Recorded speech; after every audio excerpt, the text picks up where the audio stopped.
അസ്സലാമു അലൈക്കും. ഞാൻ ജാബിർ. സൗദിയിലാണ് ഞാൻ വർക്ക് ചെയ്യുന്നത്.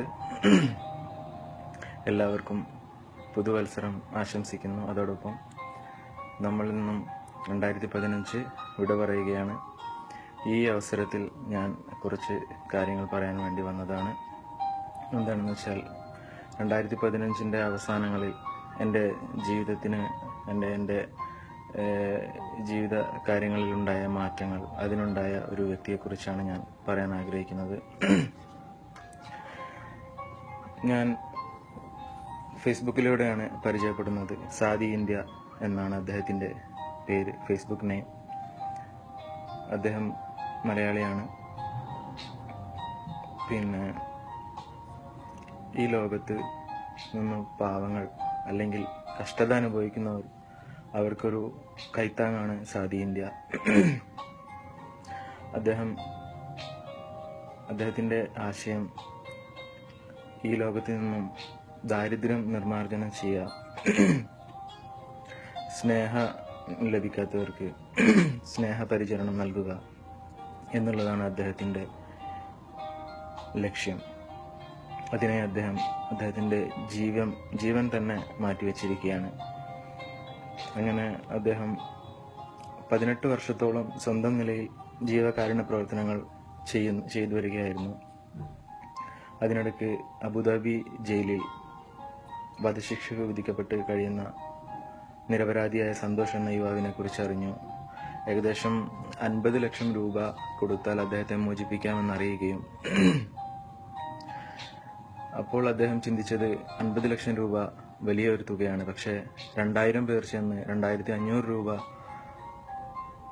സമാഹരിക്കുകയാണെങ്കിൽ അത് വളരെ പെട്ടെന്ന് നടക്കുന്ന ഒന്നാണല്ലോ എന്ന് ചിന്തിക്കുകയും, അതിൻ്റെ ഫലമായി അദ്ദേഹം അത് സ്വരൂപിക്കുകയും, വളരെ നല്ല അദ്ദേഹത്തെ പോലെ ചിന്തിക്കുന്ന ഒരുപാട്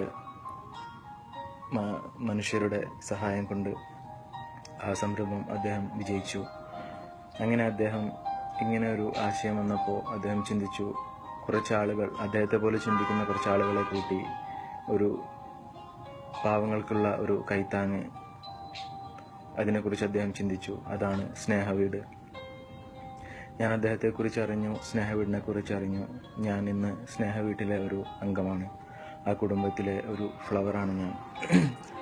സ്നേഹവീട്ടിൽ 100 പുഷ്പങ്ങളാണുള്ളത് ഞങ്ങൾ, സാദിയിൻ്റെയും ബാക്കി 99 പുഷ്പങ്ങളും. സ്നേഹവീടിൻ്റെ ആശയം അല്ലെങ്കിൽ സാദി ഇന്ത്യയുടെ ലക്ഷ്യം, ജാതി മത വർണ്ണ വർഗ രാഷ്ട്രീയ ഭേദമന്യേ എല്ലാ മനുഷ്യരെയും മനുഷ്യരായി ദൈവത്തിൻ്റെ മക്കളായി കണ്ടുകൊണ്ട് സഹായിക്കുന്ന ഒരു രീതിയാണ് സ്നേഹവീടിൻ്റേത്. കഷ്ടത അനുഭവിക്കുന്നവർ, വീടില്ലാത്തവർ, മക്കളെ, പെൺകുട്ടികൾ, കല്യാണം അയക്കാൻ കഴിയാത്ത പെൺകുട്ടികൾ, അങ്ങനെയുള്ള ആളുകളെ സഹായിക്കുക. പഠിക്കാൻ കഴിയാത്ത അല്ലെങ്കിൽ സാമ്പത്തികമായി പഠനത്തിന് സഹായങ്ങൾ നൽകുക, അങ്ങനെയുള്ള രോഗികളെ സഹായിക്കുക, അങ്ങനെയുള്ള ഒരുപാട് കാര്യങ്ങൾ ഇന്ന് സ്നേഹവീടിൻ്റെ കീഴിൽ, സാദി ഇന്ത്യയുടെ കീഴിൽ ഞങ്ങൾ 99 പുഷ്പങ്ങൾ ചെയ്തു വരുന്നു. അൽഹംദുലില്ലാഹ്. ഞാൻ പറഞ്ഞല്ലോ എൻ്റെ ജീവിതത്തിലുണ്ടായ മാറ്റങ്ങൾ. അദ്ദേഹത്തെ അല്ലെങ്കിൽ സാദി ഇന്ത്യയെ പരിചയപ്പെട്ടതിന് ശേഷം, സ്നേഹവീട്ടിൽ വന്നതിന് ശേഷം എൻ്റെ ജീവിതത്തിലുണ്ടായ മാറ്റങ്ങൾ, മാനസികമായി എനിക്കുണ്ടായ ധൈര്യം, സമാധാനം പറഞ്ഞറിയിക്കാൻ പറ്റാത്തതാണ്.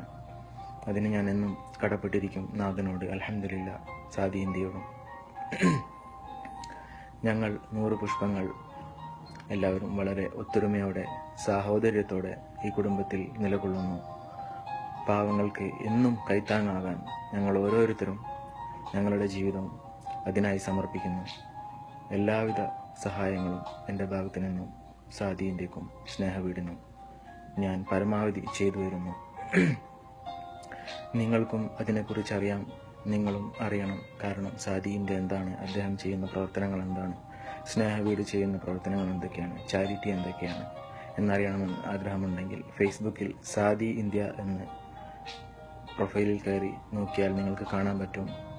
അദ്ദേഹം ചെയ്ത ജീവകാരുണ്യ പ്രവർത്തനങ്ങളും ചാരിറ്റി പ്രവർത്തനങ്ങളും എല്ലാം.